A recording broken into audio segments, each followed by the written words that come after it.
Bem-vindos à Rede Poderosa, eu sou Patrícia Quartarolo e estou aqui com Caio Lima. E aí, Pati? Pronto para mais um livro porrada? Um livro porrada no mês do trabalhador. É isso. Por que será que a gente escolheu? Por que será, né? Por que será? Qual é o simbolismo disso tudo? Hoje a gente vai falar do navio caranguejeiro, Kaniko-sen, escrito por Takiji Kobayashi e saiu aqui no Brasil pela editora Etia com tradução do Ivan Luiz Lopes. Muito bom. Então vamos pro clássico, Caio, sobre o que é Kaniko-sen. Cara, falando de uma forma bem lúdica aqui, né? Sempre dou minhas introduções lúdicas. Kanikosen narra a saga de um navio caranguejeiro que vai para os mares de Kanchaka, bem no limite do mar japonês com o mar russo ali, justamente pescar caranguejo, né? Um navio caranguejeiro, um navio fábrica caranguejeiro. Ali, os trabalhadores começam a entender como são explorados, como se organizar, e muitas confusões acontecem nesse barco atroz, como ficaria na sessão da tarde. Então, acho que vai nessa linha. Boa. Acho que uma coisa importante que eu nunca tinha ouvido falar e o livro trouxe é um conceito de navio fábrica, que eu achei uma coisa maluquíssima, mas aparentemente no Japão era, ou é ainda, não sei, muito comum, né? O navio já vai habilitado, eles caçavam o caranguejo, já saía na latinha. Isso. Impressionante. É porque é uma planta fabril, né? Aqui no Brasil, por exemplo, você tem muito em relação a navios petroleiros, né? Você tem navios que carregam petróleo, navios que já têm uma mini refinaria ali, uma pré-refinaria, mas isso se estende para basicamente quase todas as atividades. E no Japão era muito comum, naquela época principalmente, você ter essas companhias que exploravam e tinham plantas fabris em mar aberto, né? Numa embarcação. Também é uma forma de você baratear muitos custos de produção, né? Porque você tem um navio que já é uma planta que já te entrega o produto. Então você não tem que ter uma planta por si só, um pedaço de terra, ainda mais num lugar tão ermo e tão ao norte do Japão, que o navio ele parte da província de Hokkaido, né? Que é bem ao norte. E é muito frio, e, enfim, não é qualquer instalação que você vai colocar lá. E a locomoção dos trabalhadores também. Tem todo esse detalhe geográfico em que os navios acabam tendo uma importância bastante grande. Com o benefício para os donos de que você acaba não entrando em nenhuma legislação trabalhista, nem a legislação que gere os navios, nem a legislação fabril que gere as fábricas. Então, um grande Isso. problema dos navios caranguejeiros, e isso o Kobayashi fala logo no começo, é que não existia nenhuma legislação trabalhista que falava com as mais de 400 pessoas que integravam um navio desse. Nada protegia essas pessoas. Em alto mar, elas estavam isoladas e completamente à mercê dos representantes da empresa, né? Incrível essa exploração, essa exploração de uma brecha na lei, né? Porque para a lei de embarcações, ele era uma fábrica, e para a lei das fábricas, ele era uma embarcação. Pois é. Então você sempre podia dar uma de João sem braço, o que é a desculpa perfeita justamente para você conseguir explorar mais trabalhadores, tanto quanto você for capaz, ou tanto quanto o navio é capaz de suportar. Lembrando que nesses navios, para serviços gerais, por exemplo, você tinha crianças de 12, 13 anos, ou até de menos idade. Exatamente, exatamente. E é de novo, né? Como eles ficam isolados em alto mar, quem sabe o que está acontecendo? Ninguém sabe. Só as pessoas que estavam lá sabiam do que acontecia todos os dias, mas você isola as pessoas, você tira os direitos e aí você trabalha elas até que elas fiquem cansadas demais para qualquer outra coisa, né? Que essa é a história basicamente do livro. Esses caras eram usados até o talo, assim. É porque você fica numa condição em que você não tem para onde correr, definitivamente. E quando o corpo cobra essa dívida do cansaço, existe uma imposição pelo medo do capataz que faz com que eles lembrem que eles estão o tempo inteiro a serviço de um bem maior, que é o Império Japonês, a prosperidade do Império Japonês. Então, esse cansaço e essa exploração, essa violência continuada, ela acaba sendo justificada por essa atividade maior, por essa coisa altiva a qual os trabalhadores eram constantemente coagidos, né? E sem muito lugar para correr, né? Nem uns para os outros, porque muitos se conheciam quando chegavam no navio também, né? Então, não é como se eles tivessem algum tipo de organização prévia ou conhecimento um do outro prévio. Qualquer tipo de coleguismo que eles vão criar vai ser baseado no que eles passam em comum. E o que eles passam é muito pesado, né? A gente tem exemplos muito, muito fortes de, primeiro, piolho em todo lugar, pulgas, banhos era uma vez por semana. Imagina, você tá mexendo com animais, você tá... Fruto do Cara, mar, cara. imagina, ele fala o cheiro, ele comenta sobre o cheiro não só dos animais, mas do cheiro da latrina. Todas essas coisas juntas, era absolutamente insalubre trabalhar, morar onde você trabalha, primeiro, já é insalubre, mas segundo, se isso é num navio caranguejeiro, né? E o Kobayashi usou exemplos reais de navios, né? Então, a gente sabe que o que ele coloca na história, o navio caranguejeiro é ficção, baseados em fatos reais. Sim, e é importante falar que na época eles recrutavam trabalhadores de diferentes locais e com um histórico de nunca terem tido qualquer tipo de problema de insubordinação. Então já existiam agências, aí você pode pegar a exemplo das agências dos casos que aconteceram nas vinícolas no sul do país, que recrutavam trabalhadores sem um histórico prévio para irem para o navio, e aí você tinha uma gama de pessoas que não se conhecia, vindas de diferentes lugares, e a capacidade delas de se organizar contra as injustiças era diminuta, né? A não ser que eles se reconhecessem como uma classe injustiçada, uma classe completamente pauperizada e explorada, naquele momento do navio, as chances deles se organizarem eram diminutas, levando-se em conta a violência e as más condições que eles tinham, é quase impossível disso acontecer. Mas não é o que acontece em Kanikozen. Eles passam a se reconhecer como classe, que é muito importante para nós. Falando das agências, tem uma questão importante das agências que elas mentem, né, para recrutar estudantes que elas dizem que vão para um certo tipo de trabalho e de repente quando eles chegam lá é um navio fábrica. Muitos foram pegos nessa mentira e aí não tinham para onde correr porque não tinha outro trabalho. Isso me tocou muito, porque quando você está estudando, você está investindo na sua educação, se você tem esse privilégio, você acabar num navio caranguejeiro como na situação que eles estavam, e nem era o que você estava buscando em primeiro lugar, é muito pesado você ver como eles pegavam a galera e jogavam lá dentro mesmo. Então, os estudantes que né, iam buscar essas agências também, elas mentiam pra eles. É muito pesado isso. Eu não sei como isso pode ser legal. É insano. Sim, é exatamente esse o fator principal, né? Eles pegam não só trabalhadores braçais, mas eles pegam estudantes. Eles acabaram de vir de algum nível de intelectualidade. Esses estudantes não dispunham de trabalho, um trabalho para o qual eles foram formados, e eram levados a um lugar ermo para passar 4 meses dentro de um navio num lugar ainda mais ermo, correndo risco de tempestade, passando um frio desgraçado, sacou? Doença, né, condições insalubres. O lugar que eles dormiam era chamado de latrina, mano. Olha isso. Você dormir num lugar, a beriberi, né, que é a doença que mais afligia os trabalhadores ali, foi caso quase endêmico de propagação dessa doença nesses locais, matando pessoas o tempo todo, né? O navio ia com 400 e voltava consideravelmente desfalcado, fora as tempestades que os botes que pescavam os caranguejeiros passavam e muitos deles corriam grave risco de naufragar, sabe? É pior que uma distopia.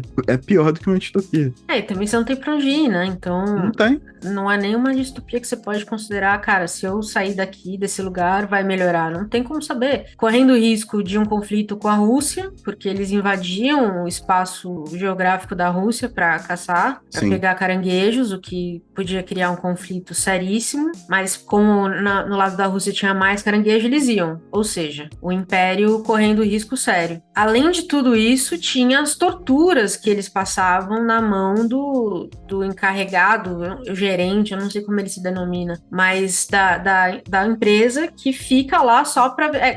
se você pensar bem, é um modelo muito parecido com a escravidão, né? Tem o carinha com chicote e os outros trabalhando. E muitas dessas pessoas já chegavam no navio em dívida, principalmente se elas entravam pela agência, porque a agência cobra uma taxa, você tem uma taxa disso, você tem uma taxa daquilo, aí tem aquela outra taxa que você paga, quando entra no navio você já tá devendo dinheiro. Nem começou a trabalhar ainda. Então era exploração pura mesmo. E fora as torturas que eles passavam, né? Então, assim, não trabalha, não vai fazer xixi, não vai fazer isso, não vai fazer aquilo. E, de novo, modelos similares ao que a gente vê hoje ainda. Acho que você citou muito bem as vinícolas do Sul, que a gente acompanhou, mas em certos momentos, se você pensar bem, tem histórias da Amazon que as pessoas não podem fazer xixi durante o dia, tem histórias de empresas que a gente considera, entre aspas, regulamentadas, que também acabam, sei lá, cometendo alguns excessos, vamos dizer assim. Eu acho interessante quando a gente pega um livro como esse e se espanta com o tamanho de violência, porque é uma violência muito grande, muito forte, generalizada, e ver, quando a gente traz para os dias de hoje, o quanto a gente normaliza dessa violência. Por exemplo, muitas pessoas que eu conheço que estão nessa busca por, né, uma vida minimamente mais digna, às vezes aceitam condições de almoçar em 15 minutos, meia hora só, cortado o tempo do almoço, hora extra compulsória, às vezes nem hora extra compulsória, né? A pessoa só fica mais tempo no trabalho sem estar protegida por basicamente nada, e outras tantas condições que já elas são violentas para o trabalhador em vários níveis, mas que a gente normalizou. A gente tem no plano de vista um cenário muito pior, muito pior. Os direitos do trabalhador, eles não estão assegurados por uma pá de gente. Se a gente trouxer isso para o Brasil, então é isso, é o caso da vinícola, é o caso da empresa de suco de laranja que patrocinou a publicação do Uma Casa de Bonecas que eu li no mês passado pra gente fazer o episódio. Então, tá muito próximo, né? Inclusive muito próximo da gente como público leitor. Tipo, patrocinou um livro que a gente leu, sacou? É bizarro. A uberização do trabalho também acho que entraria nisso, né? Hoje, Sim. inclusive, isso porque a gente tá falando do Brasil, que tem leis trabalhistas relativamente boas, se é que a gente pode chamar assim, porque hoje mesmo eu tava conversando com uma colega de trabalho que é britânica, ela ficou encantada com a ideia do VR.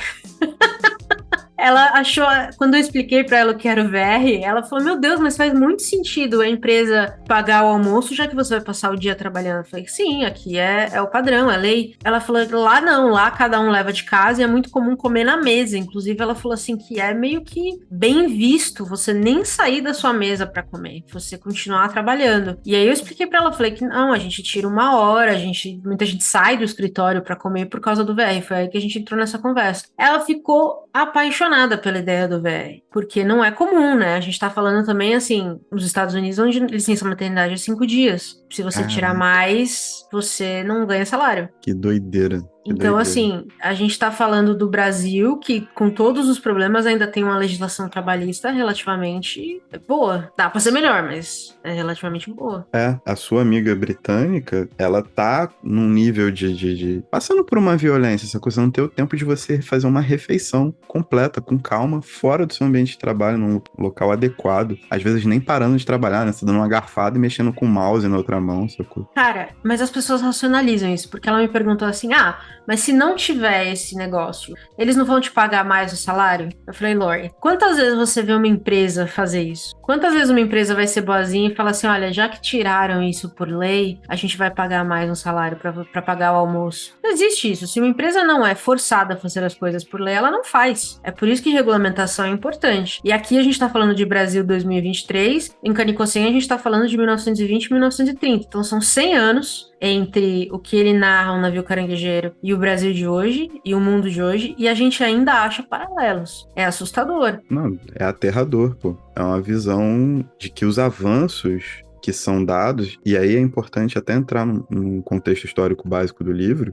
que assim que publicado, todo o movimento da literatura proletária no Japão é fartamente caçado numa época em que a sindicalização, a organização de trabalhadores já era rechaçada completamente pela força do império, e a partir dali, a esquerda no Japão basicamente morre, sacou? A partir de 1930, existe um extermínio da esquerda no Japão de uma maneira voraz. Então, você levantar essas questões, e acompanhar um país como o Japão, que não conseguiu a época do Kanikozen, apesar do despertar do interesse público por matar melhores condições para o trabalhador, e você acompanhar uma realidade brasileira em que você tem uma sucessiva perda de direitos e que isso vai retrocedendo para um local muito próximo, porque é próximo, é muito assustador, sabe? Todas as ressalvas em relação às especificidades de cada local e cada época devem ser feitas, mas a questão é que a gente começa a interpretar que a situação do trabalhador em qualquer lugar do mundo, ela é basicamente basicamente análoga, sacou? Por isso que eu acho que ainda hoje se fala tanto de Marx, de comunismo, de sindicalismo, porque é uma luta muito global. A gente viu isso no Indústria Americana. Quem não assistiu, é um documentário muito, muito bom. A gente comentou sobre ele no episódio sobre o Bill Churran. Qual era o nome do livro? Sociedade do Cansaço. Sociedade do Cansaço, isso mesmo. A gente comentou um pouco do documentário que fala de como as fábricas chinesas estão chegando nos Estados Unidos. E aí a gente tem dois modelos trabalhistas diferentes, mas não tão diferentes. E eu acho que esse é um problema muito sério. E eu acho que esse documentário me apareceu muito na cabeça enquanto eu tava lendo Cane Cosene, porque a gente vê um país que já não tem muitos direitos trabalhistas, que é os Estados Unidos, tendo que lidar com uma empresa que vem de um país que não tem muitos direitos trabalhistas. E ainda assim teve treta, teve problema. Sim. E eu acho que o documentário explica muito bem essa questão de a luta é uma luta global, ela não é uma luta mais pontual, acho que a gente pode dizer assim. Sim, e até a questão de como você confere a essas realidades diferentes e esses modelos diferentes a questão do progresso e os sacrifícios que são feitos para que esse progresso aconteça de alguma forma, sacou? Porque uma passagem muito interessante do livro é que um dos botes que vai pescar se perde no meio da tempestade e eles aportam numa praia que é de russos. E os russos os recebem, já russos, né, soviéticos, ali já tinha acontecido a revolução, e os russos os recebem e tentam se comunicar, e os russos acabam mostrando para esses pescadores que eles estão vivendo num modelo exploratório muito forte, muito pesado, muito grave, e falam para eles que eles têm que se organizar de alguma forma, porque só existe uma saída, que é com a organização dos trabalhadores. E assim eles pegam um botezinho deles, depois de serem cuidados e tudo mais, e voltam pro navio com algumas dessas ideias. Porém, à época, o modelo soviético era um modelo que estava em claro crescimento, com uma evolução industrial muito forte, e que também despendia dessas jornadas, não jornadas exploratórias, os próprios trabalhadores dizem que tem tempo para ficar com a família, tem tempo para estudar, e pá. Mas esse esforço do progresso, ele remete a essa coletividade que deve estar formatada para um objetivo maior, sacou? Isso não sai de cena. Quando esses pescadores voltam para o barco caranguejeiro, eles voltam com essa ideia de que eles deveriam tomar as rédeas da situação para que esse esforço, e aí que vem, eu acho que vem a grande graça do livro, é que esse esforço também estaria voltado ainda, para alguns, ao Império Japonês. Então, tipo assim, sempre existe um fardo a ser levado pelo trabalhador, e essa questão da emancipação, ela ainda é muito ofuscada por organizações, por estados, por empresas hoje, né? Hoje grandes empresas às vezes são maiores do que estados, que colocam, né, e que subjugam os trabalhadores a essa carga, esse fardo de você se levantar ou levantar uma ideia maior. E ter essa consciência é uma parada muito difícil. Eu acho que o livro mostra isso muito bem nesse retrato. E esse documentário, ele acaba tirando um pouco da romantização disso também. O próprio livro do Byung-Chul Han também tira, de que a emancipação e a liberdade do trabalhador, ela passa por uma compreensão de muito vigor do que é a realidade material, sacou? Porque senão sempre vai ter alguém colocando você sob o jugo, né?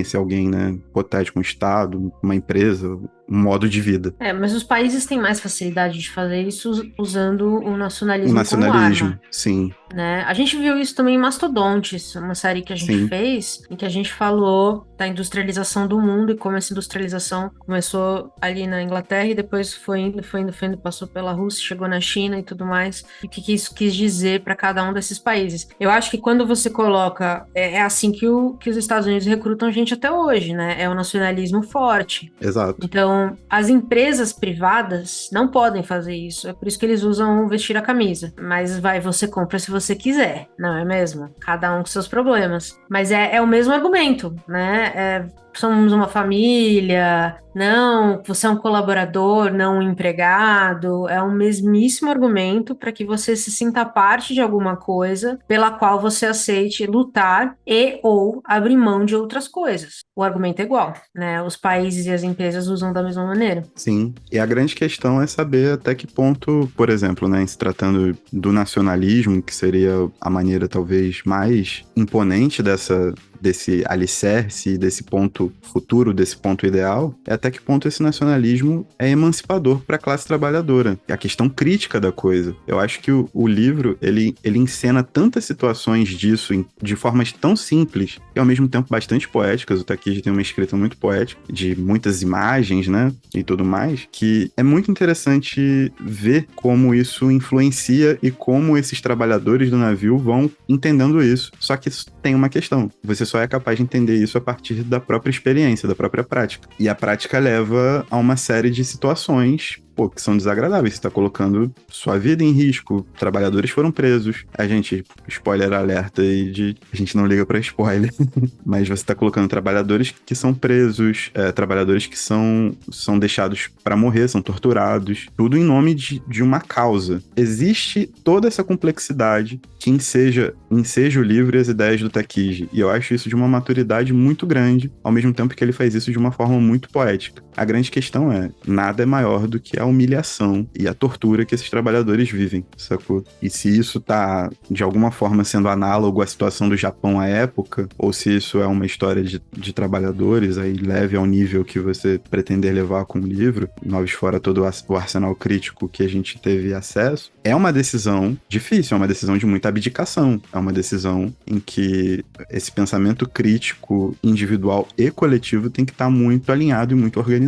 Uma preocupação que eu tinha quando a gente escolheu o tema, né, literatura proletária, então a gente sabia o que a gente estava buscando para ler, mas uma preocupação que eu tinha e uma preocupação que eu tenho com algumas coisas de mídia hoje em dia, né, do audiovisual, é o tom panfletário, ou condescendente, ou as duas coisas. Que você lê um negócio que te explica cada pedacinho do problema, te dá tudo mastigadinho para um lado muito específico. E eu acho que o Kobayashi conseguiu fugir disso com uma decisão muito inteligente. Não dar nome aos personagens. Eu fiquei pensando muito tempo, o que faz esse livro não ser panfletário? E eu acho que a decisão dele de não dar nome aos personagens e transformar tudo num problema coletivo faz com que a gente consiga se enxergar no personagem com mais clareza.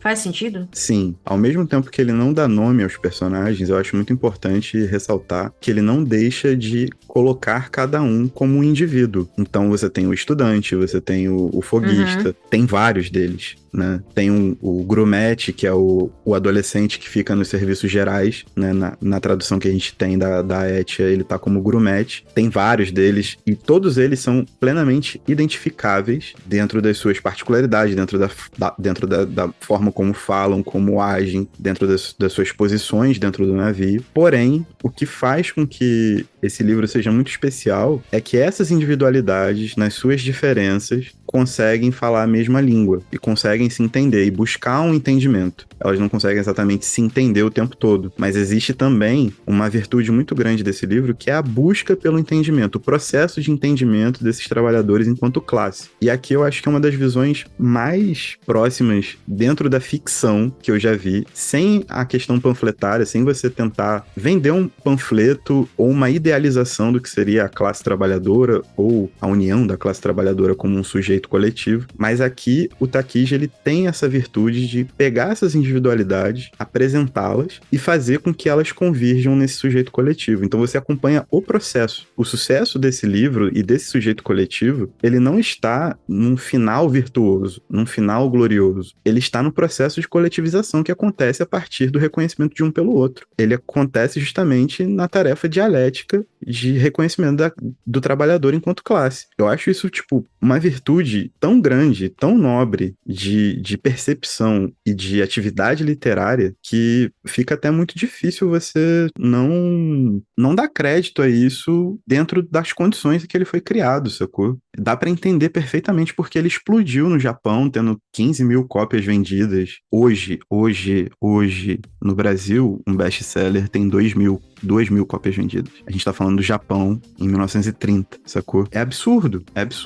E, no caso, assim, né, a literatura proletária japonesa, ela por esses fatores dessa coletivização do sujeito, dessa mostra, desse processo, ela, pra mim, é uma vanguarda literária tranquilamente. E eu acho que a gente vai acabar falando mais pra frente, com dificuldades de reprodução em outros veículos, né, em outras mídias, seja no filme, seja no quadrinho, que a gente vai comentar já, com dificuldades de reprodução ou de transliteração muito pontuais, porque é muito difícil você colocar a carga poética do Takiji em outra mídia que não seja mídia escrita, sacou? Eu acho que é muito difícil, porque tem um nível de organização e de poética ali dentro, com as imagens que ele cria, com as alegorias, com as hipérboles e metáforas e tudo mais, que ela tá nessa questão da abstração pela imaginação, nessa abstração literária mesmo, sacou? É muito engenhoso em várias formas. É engenhoso como uma vanguarda, é engenhoso como uma história, é engenhoso como uma explanação de uma visão política mesmo. Pra mim, é uma obra-prima esse livro. E apesar disso tudo, não é um livro difícil de ler. Acho que isso é importante falar para quem tiver interesse. É um livro muito claro, nada do que a gente tá dizendo aqui tá escondido no significado do livro, isso é muito óbvio. Mas é um livro muito fácil de ler, muito rápido de ler, porque o Kobayashi também tem isso, né? Ele é muito, ele não é prolixo, ele é muito direto, objetivo e claro no que ele quer dizer. Então eu acho que isso também ajuda bastante. O sucesso do livro com certeza ajudou muito, porque a gente tá falando de um público não necessariamente educado para entender as ideias que ele estava colocando ali. Tanto que ele não cita nenhum pensador marxista, comunista, nada disso, porque nada disso importa. Ele vai falar, olha, eu sei o que você está passando, aqui está um exemplo de uma exploração que você passa todos os dias, ou algo similar a isso, e tá aqui uma ideia que pode te ajudar. Perfeito. Eu acho que faz todo sentido, porque explodiu, e ainda hoje, né, ele é considerado um grande nome da literatura proletária, e o Império foi atrás, né, caçou o cara, ele foi preso, torturado, morto, e tinha 29 anos. Imagino que ele poderia ter feito ainda. Sim, basicamente todos os livros desse movimento que foi a literatura proletária no Japão foram censurados, inclusive o Kaniko-sen, que depois foi publicado com todo editado, né, todo mexido pela censura, e só bem mais pra frente ganhou uma versão com texto integral, mas a questão é que o movimento de literatura proletária foi um movimento, então existem mais obras, né, o Kaniko-sen acabou sendo o grande expoente, e é o que chegou aqui pra gente, mas eu depois de ter lido e depois de ter entrado em contato com essa construção literária, e aí falando sobre literatura dura mesmo, construção literária, eu fiquei muito curioso para saber como esse movimento se organizava, se as outras obras tinham esse mesmo viés, assim, né, essa mesma forma, ou buscavam formas de transformar esse sujeito coletivo, de fazer essa aproximação entre trabalhadores acontecerem e focar no processo. É um livro que foca no processo. Então eu fiquei muito curioso de verdade, mano.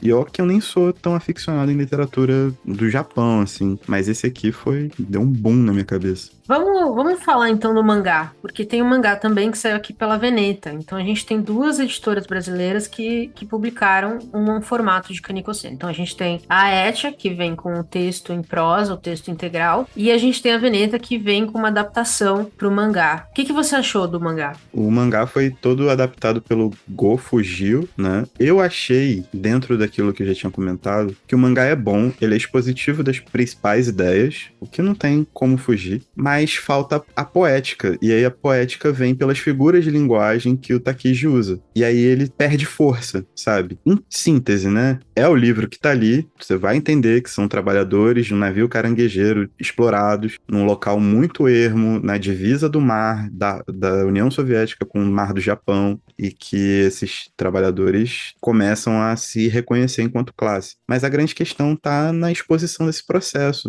na própria forma da linguagem que o Takiji usa, que quando você vai pensar num meio ilustrado, às vezes é tão grande e tão meio que surrealistão a questão da tempestade ser tão forte que parece um leão engolindo o barco, sabe? Acaba sendo uma imagem tão grandiloquente, tão forte. Como é que você vai passar isso para os quadrinhos? Se você for fazer um quadrinho convencional, você perde a magia dessa imagem, sacou? Você perde a ferocidade da imagem, da tempestade. E esse exercício poético, para mim, é essencial para caracterizar o que é a literatura proletária, dentro do que eu consegui ler dos textos de apoio e da própria consciência que eu tenho do livro. Então, para mim, o quadrinho é legal, é bom, é uma via de acesso, é uma via importante de acesso, por uma editora que é muito importante, que é a Veneta. Eu não canso de elogiar a Veneta também. Porém, nesse caso específico, ele perde força. Ele perde a poética do livro. E aí, fica um pouco incompleto. Não parece ser esse fenômeno, né? Uma coisa que eu acho que o Go fez bem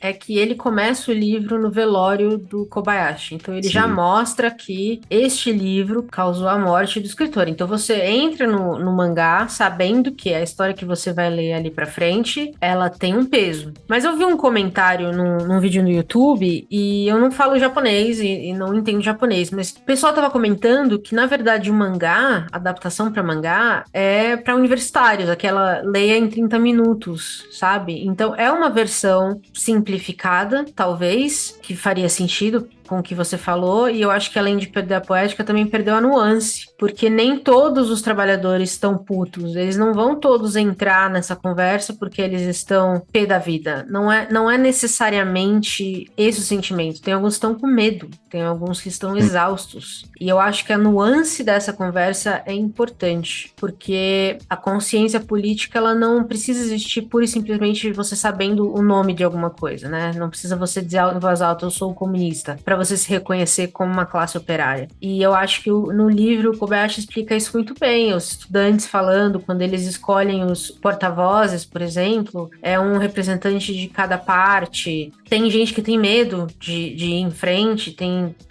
né? Porque, óbvio, como é que você vai lutar contra uma força que te quebra todos os dias? E eu acho que essa nuance é muito importante. E eu acho que isso se perdeu no mangá. O mangá é bom porque a história base é boa. Não tem como fugir disso. E eu gosto que ele comece com o velório do Kobayashi para mostrar já o resultado do que é aquele livro. Mas eu também acho que faltou, deixa a desejar um pouco. Eu diria para quem quiser ler o mangá, ler depois de ler o livro na íntegra. Eu acho que é o Verdade. melhor caminho. Sim, concordo. O livro é excelente. Eu acho que não tem imagem maior do que esse processo de consciência de classe do que eles rendem o capataz e o capitão do navio e aceitam que os militares japoneses cheguem no navio, que tem um encouraçado meio que vigiando porque eles estão no limite de fronteira com a União Soviética. Então fica um encouraçado ali, eles rendem o capataz pede uma noite ali, alguma coisa assim. Eles não agem com uma violência extrema como o capataz faz com os trabalhadores, e é o tempo suficiente do capataz chamar os militares que estão no encouraçado. E quando eles veem a embarcação chegando com militares para subir no navio caranguejeiro, boa parte deles acredita que seria uma coisa boa, porque os militares estariam do lado dos trabalhadores, já que os trabalhadores estavam ali pelo império. Então existe um processo de convencimento, existem trabalhadores que são amplamente contra, existem trabalhadores que só estão reticentes, e existem trabalhadores que tentam falar e convencer, e acabam convencendo de que a chegada dos militares é para protegê-los do capataz que os tortura. E assim que os militares sobem, todos os trabalhadores são rendidos, é dado voz de prisão a 9 deles, e eles veem que não é nada disso, sacou? Existe todo um processo e que não adianta você também ficar achando que todo trabalhador é burro, ou é gado, ou o que quer que seja. Tipo, esse processo ele vai acontecer de acordo com a praxis e com a vivência de cada um e de todos juntos. E de como essas conversas vão se dar. Elas não são conversas uniformes, elas não são conversas que acontecem do dia pra noite, e elas não são espontâneas. Não existe espontaneidade. A espontaneidade vai levar a erros de tomada de decisão, como foi a de pensar que os militares do Império Japonês viriam ajudá-lo, sacou? Eu acho que é muito importante e é muito ilustrativo de que esse é um processo. É um processo e existe um vilão, claro, que são os seus opressores, mas entre os trabalhadores não existe um vilão, mano. Existe um consenso, existe a reunião e a crescente tomada de consciência daquilo que se é dentro da sociedade que você vive e a projeção daquilo que você quer transformar a sociedade, sacou? Ou o local que você trabalha, o que quer que seja. Eu acho que esse livro, sem heróis, sem esses grandes acontecimentos. Eu vi um comentário de alguém na internet dizendo que era decepcionado porque o livro era profundamente anticlímax, sacou? Porque chega no final e, tipo assim, os caras perdem pros militares, são presos e no final tem a notinha lá falando, mas outros 3 navios tiveram organizações que não sei o que, não sei o que, não sei o que, e trabalhadores fizeram greve, pá. Aí eu fiquei assim, falei, caraca, bicho, mas é isso. Isso aí sacou? é fã da Marvel. É Precisa ter aquele final apoteótico, porque senão não sente exato, nada. exato, cara. A gente tá falando aqui sobre defender a dignidade da vida, quando a gente falou sobre direitos trabalhistas, sobre um monte de coisa. E no final é uma luta contínua, é uma luta constante, sacou? Eu acho Isso que me ele. lembra em 2013, quando a gente teve as manifestações do movimento Passe Livre. Aqui em São Paulo elas foram muito grandes, né? Sim, No Brasil todo. Aqui elas foram enormes e eu fui em algumas. E eu lembro muito, agora, à medida que você estava falando dos militares chegando, eu lembrei muito quando a gente foi a famigerada passeata da Roosevelt, que foi quando eles desceram o cacete em todo mundo. Uma das musiquinhas que o pessoal cantava era: Você aí que anda fardado, você também é explorado. Pra dizer pros caras que a gente tá do mesmo lado. Mas uma coisa que a gente aprendeu muito bem em 2013, algumas pessoas assimilaram essa lição, outras nem um pouco, é que você não pode esperar que as Forças Armadas estejam do lado do trabalhador, elas estão do lado do patrão. E eu acho que isso sempre foi assim. Então, a gente falou isso muito quando a gente estava conversando sobre, mesmo na outono da Idade Média, quando a gente fala do tripé do governo, o militarismo é um deles. O militar é o braço direito do imperador, do governador, entendeu? Então,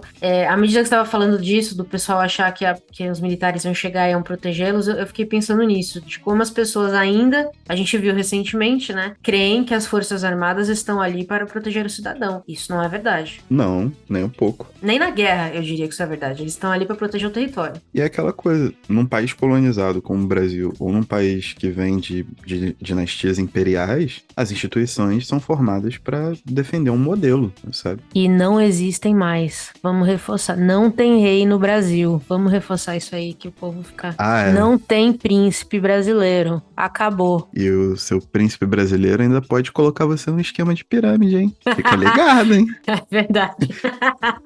Mas para você ver como essas instituições são formatadas para servir a esse modelo, aqui num país colonizado com um modelo escravocrata, após as denúncias das vinícolas, o cara que foi no plenário da Câmara dos Deputados pedir para que fossem revogadas as leis trabalhistas foi o príncipe, o auto-intitulado príncipe. Ele foi lá pedir a revogação das leis trabalhistas para que pessoas pudessem realizar trabalho escravo, trabalho análogo à escravidão, que seja, como quiser chamar. Mas a tomada de decisão dele em relação a esse escândalo foi justamente essa. O modelo tá muito bem definido, tipo, tá tudo muito escancarado, principalmente hoje em dia, né? Talvez há 10 anos atrás as coisas fossem colocadas com algumas vírgulas a mais, algumas palavras bonitas a mais, uma mesóclise ali, outra aqui, mas hoje não. Hoje tá muito claro e tá muito bem definido. Os caras querem acabar com qualquer garantia trabalhista, sacou? Isso no plenário nacional. Então, não tem muito... Em 2023. Em 2023. Então não tem muito o que discutir, não, mano. O livro, no caso, voltando, né? Ele tem um inimigo, ele tem um vilão, ele tem algo que você tem que destruir, mas o heroísmo tá em você conseguir justamente se manter firme todo dia, sacou? E se manter consciente e ter crítica em relação à realidade que você vive, e isso vai